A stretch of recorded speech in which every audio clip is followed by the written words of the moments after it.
Buenas noches, mi nombre es Erika Carmona, soy alumna de la Universidad de la Aconcagua, en la cual me encuentro cursando el segundo año del ciclo de licenciatura en enfermería.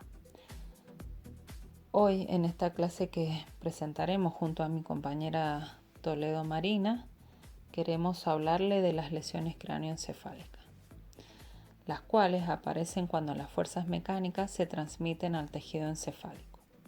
Los mecanismos de lesión comprenden el traumatismo cerrado o penetrante en la cabeza. El traumatismo penetrante puede deberse a la penetración de un objeto extraño, por ejemplo, una bala.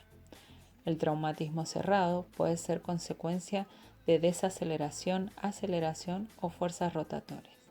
Las lesiones por desaceleración aparecen cuando el encéfalo choca contra el cráneo al golpear este contra algo, por ejemplo, el salpicadero de un coche.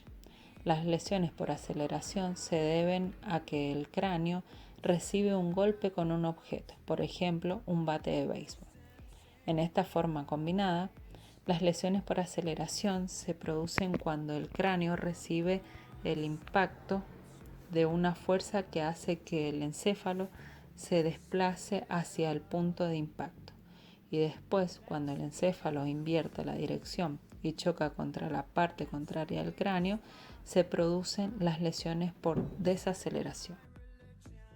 Las lesiones cráneoencefálicas pueden dividirse en dos categorías: lesión primaria, la que se produce con el impacto, y lesión secundaria, la que aparece como consecuencia del traumatismo original.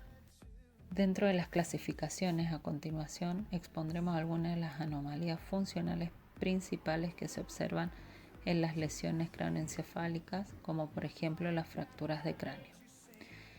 Las fracturas de cráneo son frecuentes, pero no producen un defecto neurológico por sí mismas.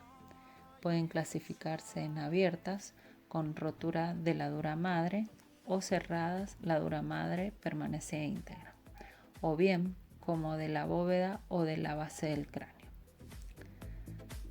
El significado de una fractura de cráneo es que el paciente tiene una elevada probabilidad de tener o de desarrollar un hematoma intracraneal.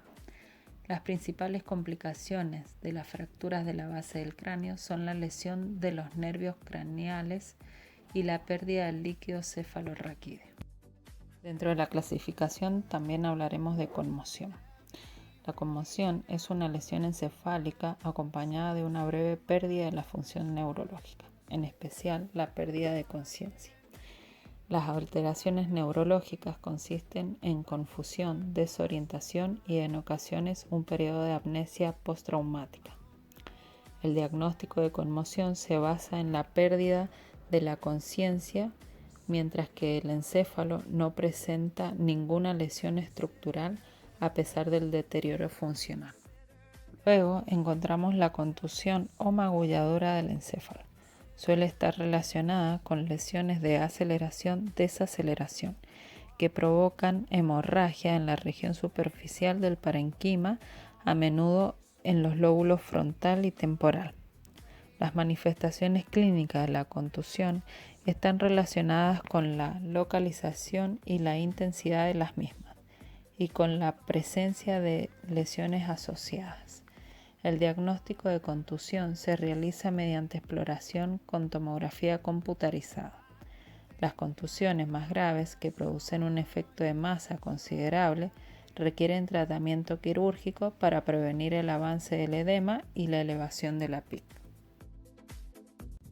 Dentro de la clasificación también podemos hablar de hematomas, los cuales forman una lesión con efecto masa que produce elevación de la PIC. Estos mismos se dividen en tres. El primero, hematoma epidural, el cual es una colección de sangre entre la tabla interna del cráneo y la capa más externa de la dura madre. El segundo, el hematoma subdural, consiste en la acumulación de sangre entre la dura madre y la aracnoide subyacente. Y el último sería el hematoma intracerebral, que se produce cuando existe hemorragia en el interior del tejido encefálico. Cuando hablamos de lesión, también podemos hablar de lesiones por proyectil.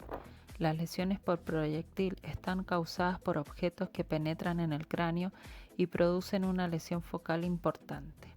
La lesión puede ser un hundimiento penetrante o perforante.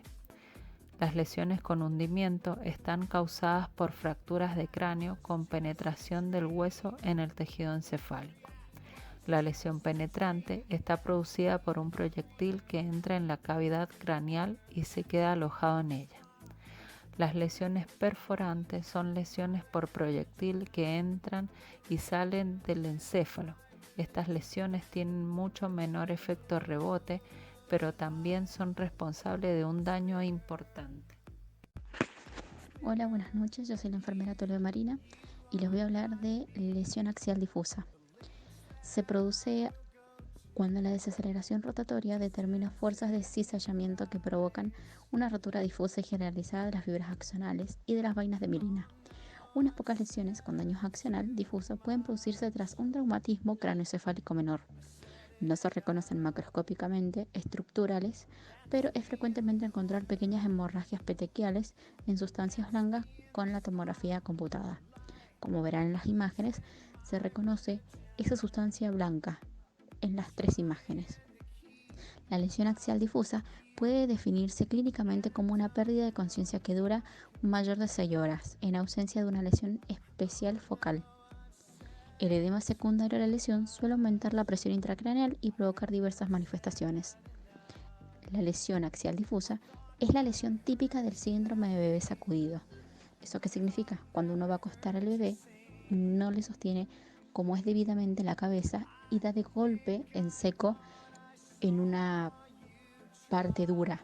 Ejemplo, cuando lo vamos a acostar en una mesa para cambiarle un pañal, y si lo acostamos de golpe sin sostener la cabeza, se produce esa lesión. Luego de los diferentes tipos de lesiones craneoencefálicas, llegamos a los signos y los síntomas. La mayoría de los pacientes con un traumatismo del cráneo tienen pérdida del conocimiento, confusión, amnesia, convulsiones, cefalea, elevación de la PIC, y algunos niños se vuelven más irritables. Bien, luego de los signos y los síntomas, llegamos a la escala de Glasgow. ¿Qué es la escala de Glasgow? Escala de coma de Glasgow, que se le llama. Es un sistema de puntuación rápida, reproducible, que puede emplearse en el examen inicial para medir la gravedad del traumatismo craneoencefálico. ¿Eso qué quiere decir? Ante un traumatismo, nosotros al paciente vamos a evaluar la gravedad, ¿sí?, de su trauma con esa escala. Como verán en la imagen, tiene 3 parámetros. Tiene abertura ocular, respuesta verbal y respuesta motora. Tenemos las respuestas observadas y la puntuación. Dependiendo de esa puntuación es el trauma, qué tipo de trauma tiene. La puntuación va del 1 al 4 en la abertura ocular, del 5 al 1 en respuesta verbal y del 6 al 1 en respuesta motora. Tenemos 3 tipos de trauma: trauma leve, trauma moderado y trauma grave. El trauma leve, como se ve en la imagen, es de 3 a 15. El moderado es de 9 a 12 y el trauma grave es de 3 a 8. Dependiendo de esa puntuación, es dependiendo de la gravedad del traumatismo del paciente que vamos a recibir. Para diagnosticar bien exactamente el grado y el tipo de lesión, necesitamos tener una evaluación inicial rápida del traumatismo, un examen neurológico y determinación de la escala del coma de Glasgow, un electrocardiograma, reflejo fotomotor, que es la respuesta pupilar a la luz, y una tomografía computada. Bien, el tratamiento se basa en las lesiones cerebrales traumáticas. Se basa sobre la gravedad de la lesión. Tenemos 3 tipos de lesiones: lesiones leves, moderadas y graves. Dependiendo de estas lesiones vamos a tener la opción de un tratamiento quirúrgico y a la vez también no quirúrgico. Luego, por último, tenemos la rehabilitación. Cuando persisten las deficiencias neurológicas se requiere rehabilitación. Se proporciona a través de un equipo intermultidisciplinario y a través de fisioterapia, terapia ocupacional cognitiva, la logoterapia y grupos de apoyo. Como veremos en las siguientes imágenes, tenemos un señor metiendo monedas en una cajita, otro señor agarrando la pelotita y una señora mayor identificando las frutas. Y un cerebro corriendo, ejercitándose. Y como para terminar, una lesión puede desmotivar, pero si lo tomas como una superación, lograrás que sea tu mayor motivación. Muchas gracias por su atención.